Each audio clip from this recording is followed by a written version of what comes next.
श्री स्वामी समर्थ. घरात गरिबी येण्याची 10 कारणे 99% लोकांना माहिती नाही. महिलांचा उजवा डोळा फडफडणे अशुभ असते. तुम्हाला दरवाजात प्रथम पालीचे दर्शन झाले.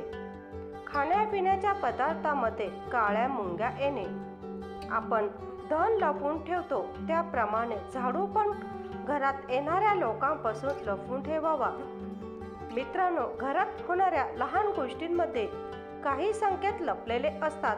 जेव्हा दारिद्र्य वाढण्याची संभावना असते तेव्हा घरात छोट्या छोट्या गोष्टी त्याचा इशारा देतात.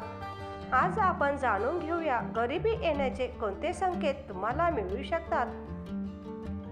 घरात जर काही संकट येणार असेल तर त्याचा परिणाम सगळ्यात प्रथम घरात लावलेल्या तुळशीच्या झाडावर होतो. तुळशीचे झाड एकदम सुकून जाते, ज्यामुळे घरात संकट व दारिद्र्य येण्याचे संकेत मानले गेले आहे. खाण्यापिण्याच्या पदार्थांमध्ये काळ्या मुंग्या येणे हे तुमच्या पुढे येणाऱ्या वाईट वेळेचा संकेत देते. जर तुमच्या घरात लावलेल्या झाडांची पाने सुकत असतील तर ती लगेच कापून टाका. घरात लावलेली झाडे नेहमी हिरवीगार असली पाहिजेत. कधीही झाडांची पाने सुकू नयेत, नाहीतर बुध ग्रह खराब होतो व त्यामुळे तुमच्यावर कर्ज वाढते. झाडांना नियमित पाणी जरूर घाला, ती सुकू देऊ नका. घरात झाडू लक्ष्मीचे प्रतीक आहे, कारण झाडू दारिद्र्याला बाहेर काढते. त्यामुळे घरात सुख, समृद्धी व धन दौलत येते. झाडूवर कधीही पाय ठेवू नये, त्यामुळे लक्ष्मीचा अनादर होतो. तुमचे कोणतेही लहान मूल अचानक घरातला केर काढू लागले तर त्याचा अर्थ घरात नको असलेला कोणीतरी पाहुणा येणार आहे. सूर्यास्तानंतर झाडू म्हणजेच केर काढू नये, कारण हे व्यक्तीच्या दुर्भाग्याला आमंत्रण देते. सकाळी नाश्ता करण्याच्या आधी झाडू जरूर मारा, हे शुभ असते. झाडू उलटा ठेवणे हा अपशकुन मानला गेला आहे. झाडू नेहमी आडवा जमिनीवर ठेवावा, कारण तो उलटा ठेवला तर घरात कलह होतो व घरात गरिबी येते. अंधार पडल्यावर केर काढू नये, त्यामुळे माता लक्ष्मी नाराज होते. घरातील कोणताही सदस्य बाहेर गेला तर लगेच केर काढू नये. काही वेळाने केर काढा. झाडू नेहमी लपवून ठेवा, कोणाची नजर त्यावर पडता कामा नये. जसे आपण धन लपवून ठेवतो त्याप्रमाणे झाडू पण घरात येणाऱ्या लोकांपासून लपवून ठेवावा.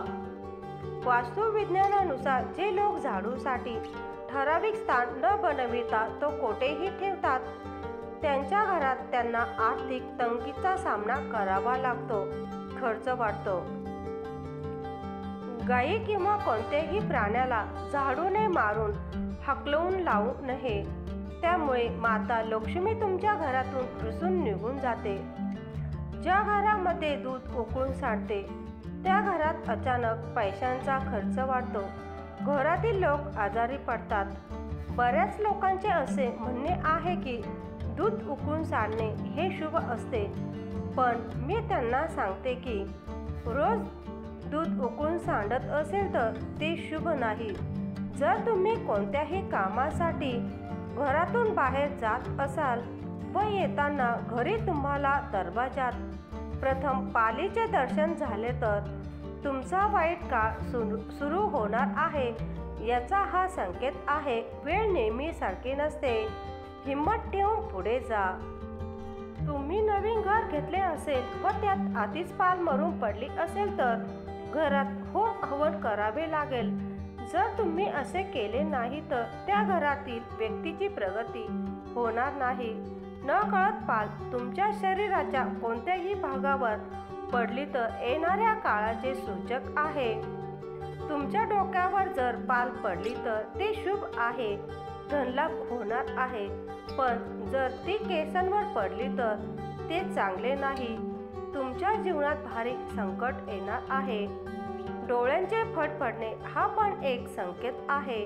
महिलांचा डावा डोळा फडफडणे शुभ संकेत आहे. महिलांचा उजवा डोळा फडफडणे अशुभ असतो. पुरुषांचा उजवा डोळा फडफडणे शुभ आहे. तसेच कावळा पण संकेत देतो. जर कावळा कोणत्या स्त्रीच्या डोक्यावर येऊन बसला तर तिच्या पतीवर मोठे संकट येणार आहे. खूप जास्त कावळे घराच्या छतावर जमा झाले तर अशुभ आहे. काचेची भांडी तुटत असतील तर दारिद्र्य येण्याची संकेत आहे. कमेंटमध्ये श्री स्वामी समर्थ जरूर लिहा. तुम्हाला ही माहिती आवडली असेल तर जरूर शेअर व लाईक करा आणि चॅनलला सबस्क्राईब नक्की करा. धन्यवाद. श्री स्वामी समर्थ. जय जय स्वामी समर्थ.